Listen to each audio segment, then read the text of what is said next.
The shift in Silicon Valley's identity. For decades, Silicon Valley symbolized freedom, creativity, and flexible work environments. Tech giants like Google and Microsoft built reputations around casual offices, beanbags, free cafeterias, and the idea that happy employees were more productive innovators. But things are changing rapidly.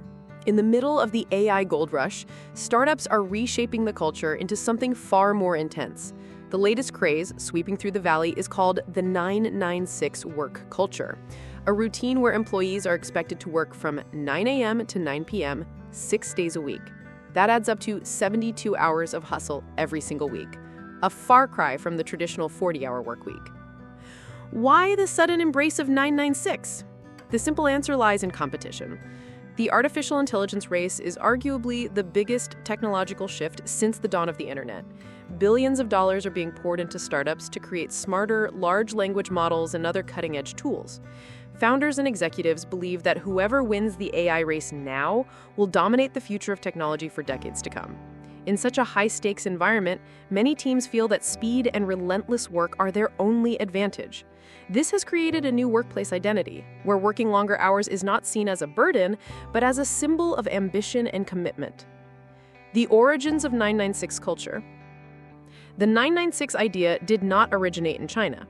It was popularized by China's Alibaba founder Jack Ma, who once called it a blessing for those who wanted to succeed. But the culture soon faced massive backlash. Workers began labeling it as modern slavery, pointing to cases of exhaustion, illness, and even deaths linked to extreme overwork. The debate grew so strong that in 2021, the Chinese Supreme Court ruled 996 as illegal, citing workers' rights violations. Yet, ironically, as American companies try to outpace China in the AI boom, they are now adopting the very same culture that China itself officially rejected. Startups setting the tone. Unlike large corporations that can afford HR policies and balance, startups thrive on hustle and speed. Many founders openly admit that they see extreme work hours as essential to survival. A Wired report highlighted companies like Rilla, a Bay Area AI startup which directly states in its job postings that staff must be ready to work over 70 hours a week. Even staffing firms have noted that some interviewers ask candidates upfront if they are ready to commit to a 996 lifestyle before even discussing technical skills. For a growing number of startups, long hours are not just tolerated, they're becoming a prerequisite for employment. The great lock-in, Saturdays are no longer free. New data backs up the trend. Research by TBPN in partnership with RAMP revealed that Saturdays have quietly turned into regular workdays for many employees in San Francisco startups. They call this the Great Lock-in, where startups have normalized 6-day schedules in pursuit of growth. What's more surprising is that younger employees, particularly Gen Z workers, are often embracing the grind. Many grew up idolizing the stories of Steve Jobs, Bill Gates, and Elon Musk, and believe that long hours are simply the price of greatness. For them, 996 is not just about survival, it's about chasing legacy. The human cost of overwork. While this culture may deliver short-term breakthroughs, history shows that it comes at a heavy price.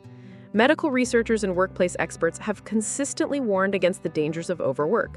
The Kansas Journal of Medicine found a direct negative relationship between stress and productivity, meaning the harder companies push employees, the less effective they may become over time.